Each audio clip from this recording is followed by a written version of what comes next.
আটা ময়দা ছাড়াই মাত্র হাফ কাপ চিড়া দিয়ে সন্ধ্যাবেলার দারুণ একটি নাস্তার রেসিপি তৈরি করব। স্বাস্থ্যকর একটি রেসিপি, বাচ্চাদের স্কুলে টিফিনের জন্য এই রেসিপিটি আপনারা বানিয়ে দিতে পারেন।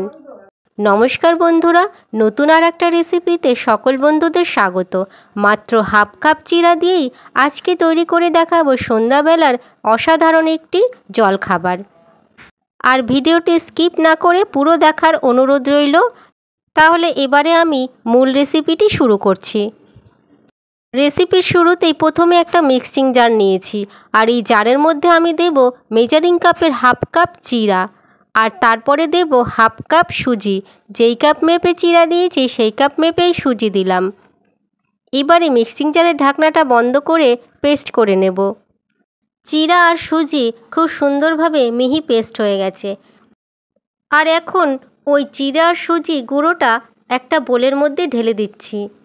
এখন এর মধ্যে আমি কিছু শুকনো উপকরণ অ্যাড করব।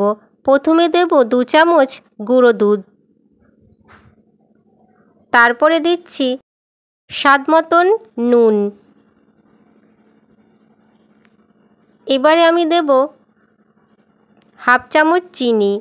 মিষ্টি জিনিসে নুন দিলে কিন্তু টেস্টের ব্যালেন্সটা ঠিকঠাক থাকে। তারপরে দিলাম হাফ চামচ গোলমরিচের গুঁড়ো। এবারে সব কিছুকে একসাথে একটা চামচ দিয়ে খুব ভালো করে মিশিয়ে নিচ্ছি। আর বন্ধুরা, ঘরে থাকা মাত্র কয়েকটি উপকরণ দিয়েই আজকের এই রেসিপিটি তৈরি করে নিতে পারবেন। মেশানো হয়ে গেছে। এবারে এর মধ্যে আমি হাফ কাপ দুধ দিয়ে খুব ভালো করে মেখে নেব। তবে দুধ একবারে পুরোটা দেব না, অল্প অল্প দুধ দিয়ে মাখিয়ে নেব। তাহলে মাখানোটা খুব ভালো হবে আর বেশি নরমও হয়ে যাবে না।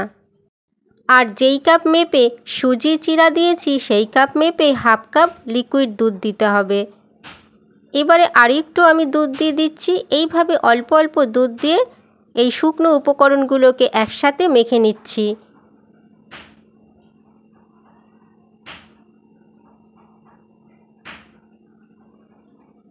এটা এবারে মাখানো হয়ে গেছে। তো দেখতেই পাচ্ছেন বন্ধুরা, সব কিছু একসাথে খুব ভালো করে মেখে নিয়েছি আর একটা নরম সফট ডো মাখিয়ে নিয়েছি। আর বন্ধুরা, রেসিপি তৈরি করতে করতে আরও একটি কথা শেয়ার করছি। যারা এখনও চ্যানেলটিকে সাবস্ক্রাইব করেননি তারা চ্যানেলটিকে সাবস্ক্রাইব করে দেবেন। আর যারা ভিডিওটি ফেসবুক পেজ থেকে দেখছেন তারা তিয়াশা ফুডস হাউস পেজটিকে ফলো করে দেবেন। এটাকে একটু নরম করে মাখাতে হবে, যেহেতু চিড়া আর সুজি দুটোই রয়েছে আর দুটো জিনিসই ফুলে যাবে। তার জন্য আমি এটাকে একটু নরম করে মাখিয়ে নিয়েছি। মাখানো হয়ে গেলে এটাকে আমি 10 থেকে 15 মিনিটের জন্য ঢেকে রেখে দেব। আর ঠিক 10-15 মিনিট পরে আমি এখন ঢাকনাটা সরিয়ে নেব। এইবারে হাতে সামান্য একটু তেল মেখে এটাকে মেখে নিচ্ছি। যেহেতু সুজি আর চিড়া রয়েছে তাই অনেকটাই ফুলে গেছে আর মাখাটাও শক্ত হয়ে গেছে। আর এবারে এটাকে নরম করে মাখিয়ে নিতে হবে। তার জন্য আমি হাতে সামান্য একটু তেল মাখিয়ে নিয়েছি আর একটু নরম করে মাখিয়ে নিতে হবে। চিড়ার এই ডো মাখানোর সময় যাতে হাতে না লাগে তার জন্য সামান্য একটু তেল মাখিয়ে আমি এটাকে মাখিয়ে নিচ্ছি। এবারে কিন্তু হাতে লাগেনি, যেহেতু আমি তেল দিয়ে মেখে নিয়েছি। হাত ধুয়ে আরও একবার আমি হাতে তেল মাখিয়ে নিচ্ছি আর এর থেকে ছোট ছোট লেচি কেটে নেব। একদম ছোট করে লেচি কাটবো, তারপরে 2 হাত দিয়ে গোল করে নেব লেচিটা। আর তারপরে আমি হাত দিয়েই একটা ডিজাইন বানিয়ে নেব। 2 মাথাটা একটু সরু থাকবে আর মাঝখানের দিকটা মোটা থাকবে। ঠিক এরকমভাবে একটা ডিজাইন দিয়ে দেব। আপনারা চাইলে অন্য যে কোনো রকমও ডিজাইন দিতে পারেন। তো আর একটা দেখিয়ে দিচ্ছি, তাহলে আপনাদের বুঝতে অনেকটা সুবিধা হবে।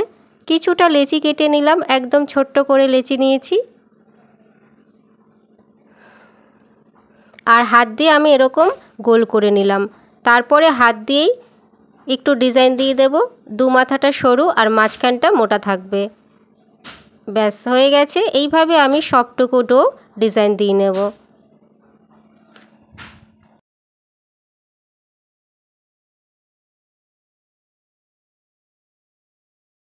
সবটুকু চিড়ার ডো দিয়ে এই রেসিপিটি বানিয়ে নিয়েছি।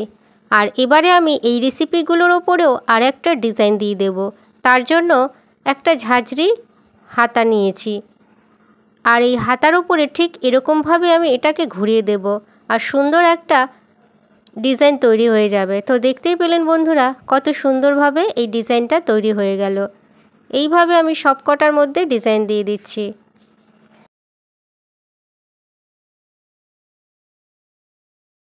সব কটা রেসিপির গায়ে আমি সুন্দর একটা ডিজাইন দিয়ে নিয়েছি। আপনারা চাইলে অন্যরকমও ডিজাইন দিতে পারেন।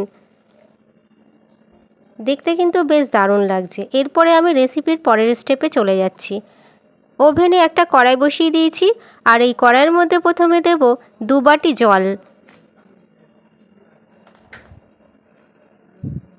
জল প্রথমে হালকা গরম করে নেব। হালকা গরম হয়ে গেলেই ওই কড়াইয়ের ওপরে একটা ঝাঁঝরি থালা বসিয়ে দিলাম, আর তার উপরে আমি সামান্য একটু তেল দেব, আর তেল দিয়ে তেল ব্রাশ করে দেব থালার চারিদিকে।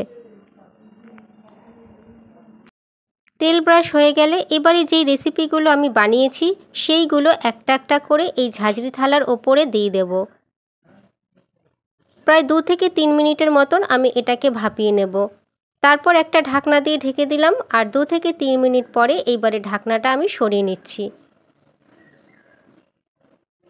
একটা একটা করে আমি এটাকে সরিয়ে দিচ্ছি। আর এইগুলো খুব সুন্দরভাবে উঠে আসছে এই কারণেই, থালার মধ্যে আমি যেহেতু তেল মাখিয়ে নিয়েছি, তাই এইগুলো একটাও থালার মধ্যে লাগছে না। এইবারে একটা একটা করে আমি এগুলোকে অন্য একটা পাত্রের মধ্যে নামিয়ে নিচ্ছি।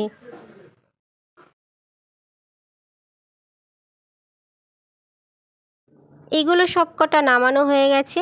এবারে গ্যাসের ওভেনে একটা ফ্রাইং প্যান বসিয়ে দিয়েছি, আর তার মধ্যে দিলাম 1 চামচের মতন তেল। এই রেসিপিটি সামান্য একটু শ্যালো ফ্রাই করে নেব, তার জন্য একদম অল্প পরিমাণে তেল দিয়েছি। তেলটা হালকা গরম হয়ে গেলে ওর মধ্যে আমি দিলাম 1 চামচ সাদা তিল, তারপরে দিয়ে দিচ্ছি 7-8টা কারি পাতা। এবারে দিলাম হাফ চামচের থেকেও কম কাশ্মীরি লঙ্কার গুঁড়ো।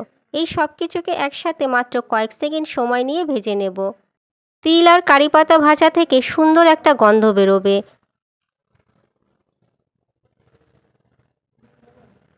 তিল আর কারি পাতা হালকা করে ভেজে নিয়েছি।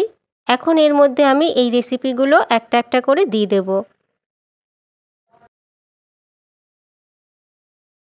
সবগুলো দেয়া হয়ে গেছে। এইবারে আমি একটা স্প্যাচুলা দিয়ে মশলার সাথে মিশিয়ে নেব, আর হালকা একদম শ্যালো ফ্রাই করে নেব। স্বাস্থ্যকর একটা রেসিপি, আর বাচ্চারা যদি এই রেসিপিটি পায় একবারে 5-6টা খেয়ে নেবে। তাদের কিন্তু দারুণ লাগবে খেতে, আর বড়দেরও ভালো লাগবে। এইভাবে আমি 1 থেকে 2 মিনিটের মতন হালকা ফ্রাই করে নেব। ব্যাস, আর তারপরই রেসিপিগুলো তৈরি হয়ে যাবে। গরম গরম পরিবেশন করব, খেতে খুবই ভালো লাগবে। রেসিপিগুলো দেখতে যতটা লোভনীয়, খেতেও ততটাই দারুণ হয়েছে। আর বন্ধুরা, আজকের এই রেসিপি যদি আপনাদের ভালো লাগে ভিডিওটিকে অবশ্যই লাইক করবেন, আর রেসিপিটি কেমন হয়েছে সে বিষয়ে কমেন্ট করে জানিয়ে দেবেন। আর আপনারা অবশ্যই ভালো থাকবেন, সুস্থ থাকবেন। এছাড়া ভিডিওটিকে প্রথম থেকে শেষ পর্যন্ত দেখার জন্য আপনাদের সবাইকে অসংখ্য ধন্যবাদ জানাই।